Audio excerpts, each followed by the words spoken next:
So here I am making a mess again and separating out AUPT from silicon carbide and the other stuff in sand. And this sand was collected in the ditch alongside the road next to the golf course down the street from us. It's right in the Gila River basin. And this ditch is alongside Estrella Mountain, or Estrella Parkway. And there's a smallish mountain at the end of the Sierra Estrella mountain chain that sits right there, and this ditch runs alongside the mountain next to the road down to the golf course. And there's an old gold mine up on the other side of the mountain. And that's what sort of got me interested in that particular bunch of rocks, and I started looking at it. Yeah, so a few years ago, when I couldn't make it over to Safford anymore, I thought, well, maybe I don't have to go 150, 200 kilometers to find rocks, right? I live in a whole bunch of rocks, and the Gila River, the same Gila River over there as it is just down the street from my house. And so I started using all the things I had learned from looking at my rocks from Safford.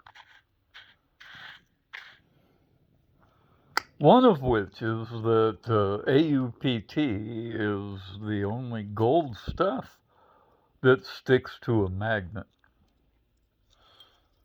And it's not actually like magnetic, it's diamagnetic. And diamagnetic means it sort of sticks and sort of doesn't. It'll come right off.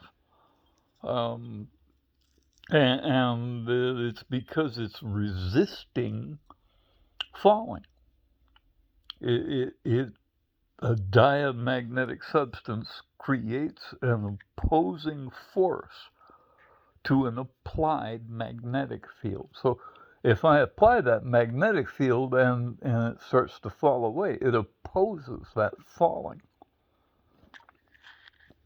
And that's what these guys are doing here.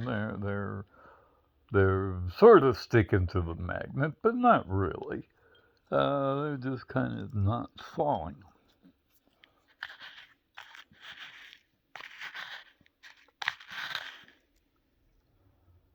Pretty nice, not falling. I mean, a bunch of them.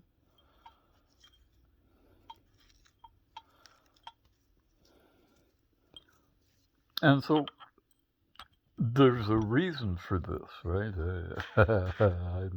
I'm not just doing this like as an exercise in moving pieces of gravel from one place to another. I'd been using aluminum as a flux. First I used silver, and then I figured out that I could use aluminum as a flux to begin the precipitation of crystals out of the melt to get AUPT and AUPV. And it requires another metal, right? I started with borax, which is boron, the metal boron, and sodium, both of which melt around 100 to 250 degrees Celsius. Aluminum melts up around 650, But it has a vapor point up around 2500,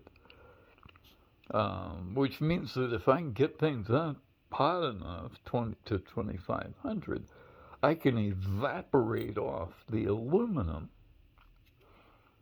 and get the AUPT and the stuff to ride along with the borax, and get left behind when the aluminum boils away, and which leaves little crystals of AUPT or AUPD. But it requires another metal. What if you don't have another metal? What if you need to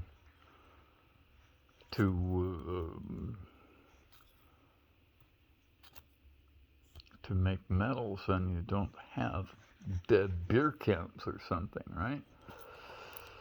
So that's what I'm playing with today, and I don't think this is gonna work. Not this stuff. It's got too much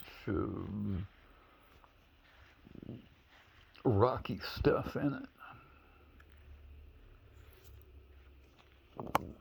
I have stuff from the Safford AUPT dust that will work, I think, and it's actually metallic looking, but they're bigger chunks. And I think I can use those to start this process. And that's kind of what I was looking at here, but this is not the right batch to do it with.